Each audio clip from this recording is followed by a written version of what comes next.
Kita beralih ke informasi selanjutnya, pemirsa. Anggota Tim Perumus Kitab Undang-Undang Hukum Pidana atau KUHP Profesor Topo Santoso menjadi pemateri kuliah umum di Fakultas Hukum Universitas Jember.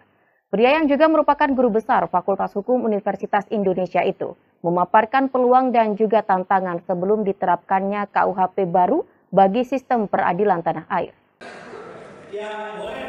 Mengusung tajuk menyongsong KUHP Nasional Peluang dan Tantangannya, kuliah umum yang diikuti mahasiswa dan sivitas akademika kampus ini digelar di Auditorium Fakultas Hukum Universitas Jember Jumat sore.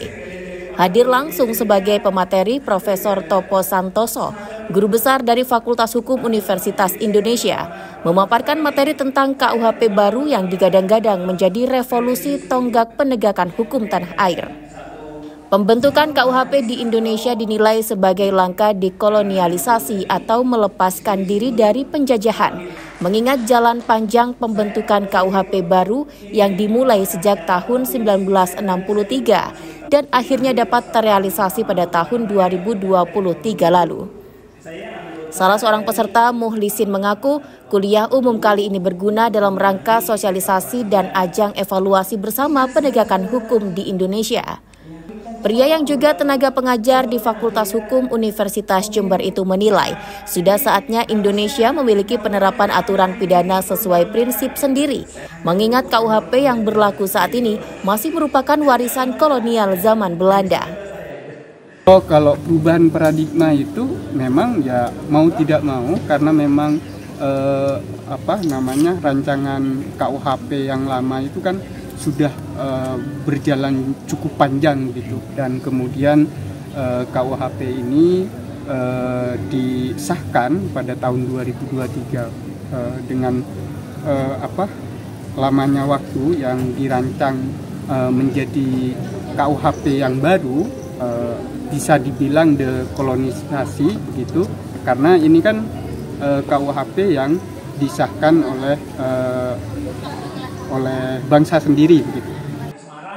Sementara Profesor Topo Santoso, pemateri kuliah umum kali ini, menegaskan selain peluang terdapat tantangan besar yang harus dihadapi dalam penerapan KUHP yang baru. Ia menilai kunci sukses penegakan hukum yang adil dan bermartabat melalui KUHP yang baru bergantung pada integritas yang dimiliki oleh aparat penegak hukum di Indonesia.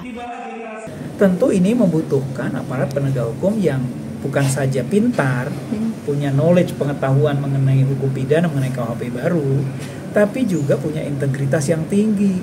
Di tangan penegak hukum yang integritasnya rendah, bahaya juga. Ya kan? Karena bisa dimanfaatkan untuk wanipiro, ya kan? Jadi memang harus integritasnya harus harus ditingkatkan. KUHP baru ini tentu tidak bicara soal bagaimana meningkatkan integritas. Itulah tugas dari Mabes Polri, Kejaksaan Agung, dari Mahkamah Agung, dari KY, dari masyarakat, LSM dan sebagainya, untuk bagaimana mengontrol, meningkatkan aparat penegak hukum, mentalitasnya dan karakternya. Lebih lanjut, pakar hukum, akademisi, dan masyarakat diminta mengawal proses penerapan KUHP baru yang rencananya akan dimulai pada tahun 2026 mendatang, guna menciptakan prinsip kepastian, keadilan, serta kemanfaatan hukum. Anas Hidayat, FTV Jember, melaporkan.